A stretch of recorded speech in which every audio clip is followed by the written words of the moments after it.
देने वाले, बहनों को कान देने वाले, माता बहनों को सम्मान देने वाले और भारत को संविधान देने वाले बाबा साहब के चरणों में सत सत नमन करता हूँ।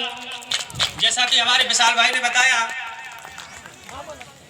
कि जो हमारी माता बहनें होती है वो हमारा प्रथम गुरु होती है।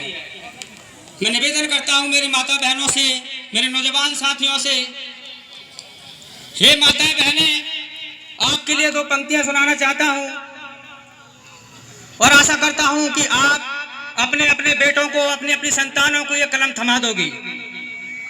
माँ हाथों में कलम थमा दो, माँ हाथों में कलम थमा दो, अंबेडकर बन जाऊंगा। माँ हाथों में कलम थमा दो, अंबेडकर बन जाऊंगा। शोषित पीड़ित वंचित वर्ग को हक अधिकार दिलाऊंगा। धर्म कर्म संसार दिलाऊं, धर्म कर्म संसार दिलाऊं, समता का अधिकार दिलाऊं। सबको जीने की आजादी, नहीं किसी की हो बर्बादी। सब लोगों को समता दूंगा, दीन दुखी को ममता दूंगा। माँ मुझको एक कोट सिला दो, माँ मुझको एक कोट सिला दो, अंबेडकर बन जाऊंगा। मैं पिछड़े वंचित लोगों को हक अधिकार दिलाऊंगा। लोकतंत्र का बंधन दूंगा, लोकतंत्र का बंधन दूंगा। मैं कानूनी चंदन दूंगा। मानवता वरदान लिखूंगा, भारत का संविधान लिखूंगा। नित्य नए अधिकार भी दूंगा, मौलिक भी अधिकार भी दूंगा। माँ मुझको कानून पढ़ा दो। सभी माता बहनों से निवेदन करूंगा, अपने बच्चों को कानून पढ़ाएं, उनको हाथों में पुस्तक दें। माँ मुझको कानून पढ़ा दो, अंबेडकर बन जाऊंगा। मैं पिछड़े वंचित लोगों को हक अधिकार दिलाऊंगा।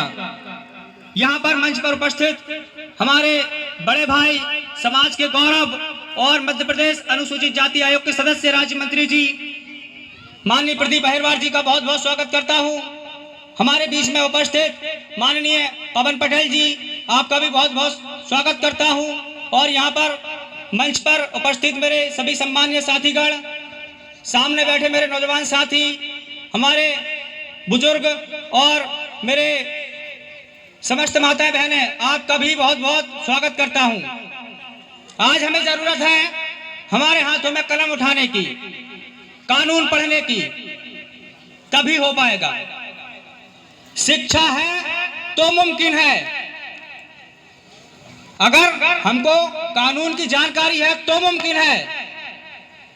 हमारे हाथों में अधिकार है तो मुमकिन है कि समाज जागरूक होगा, आगे बढ़ेगा, संपन्न बनेगा।